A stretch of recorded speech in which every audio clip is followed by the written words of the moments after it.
BRS नेता की कविता को दिल्ली हाई कोर्ट से राहत नहीं, ईडी और सीबीआई मामले में जमानत याचिकाएं खारिज। दिल्ली शराब घोटाले से जुड़े मनी लॉन्ड्रिंग मामले में आरोपी बीआरएस नेता के कविता को दिल्ली हाई कोर्ट से बड़ा झटका लगा है। हाई कोर्ट ने ईडी और सीबीआई मामले में दाखिल उनकी जमानत याचिका को खारिज कर दिया है।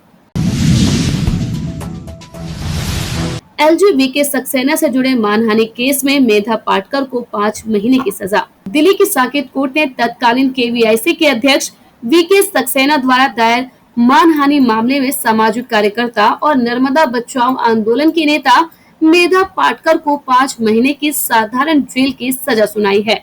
साथ ही अदालत ने मेधा को उन्हें यानी वीके सक्सेना को मुआवजे के तौर पर 10 लाख रुपए देने के निर्देश दिए हैं।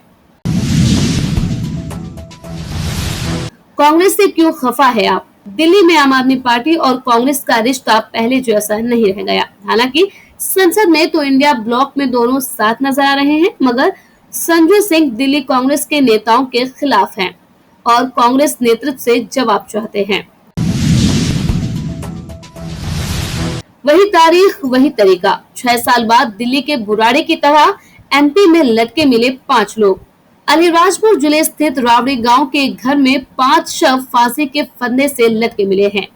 ये हत्या का मामला है या सामूहिक आत्महत्या, फिलहाल पुलिस इसकी पड़ताल में जुटी है। कहीं भी 0 एफआईआर, 30 दिन में फैसला। नए कानूनों से तारीख पर तारीख से मिलेगी मुक्ति।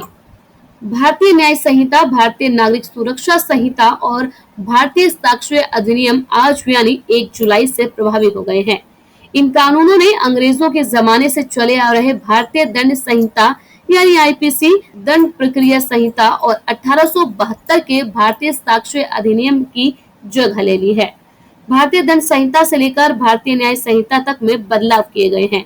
अब इलेक्ट्रॉनिक कम्युनिकेशन के जरिए सूचना दिए जाने पर भी एफआईआर लिखी जा सकेगी। अगर एफआईआर दर्ज करवाई जाती है तो 3 दिन के भीतर पीड़ित को थाने जाना होगा।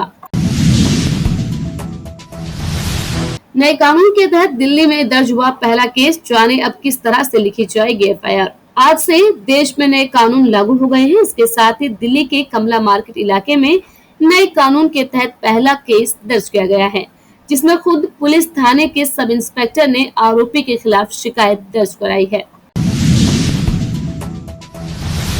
हर मानसून में क्यों हो जाता है दिल्ली का ड्रेनेज सिस्टम फेल? यहाँ जिन नालों से यमुना में पानी भेजा जाता है वो पुरानी डिजाइन के हैं, जिनकी क्षमता सिर्फ 50 mm बारिश के पानी ले जाने की है। 50 mm से ज्यादा बारिश होने पर दिल्ली में जल भराव होगा। दूसरा कारण पेंडिंग चल रहा ड्रेनेज मास्टर प्लान है, जिसे अभी तक मंजूरी नहीं मिल पाई है। दिल्ली में फिर बारिश का अलर्ट। पहले ही बारिश में घुटने टेकने वाली राजधानी कितनी तैयार? राष्ट्रीय राजधानी में 28 जून की सुबह मानसून के पहले दिन 228.1 मिमी बारिश हुई, जो 1936 के बाद जून महीने में सबसे ज्यादा बारिश थी। यूडीएस दिल्ली के पोस्ट इलाके में 28 जून की बारिश के बाद बाढ़ जैसी स्थिति देखने को मिली थी।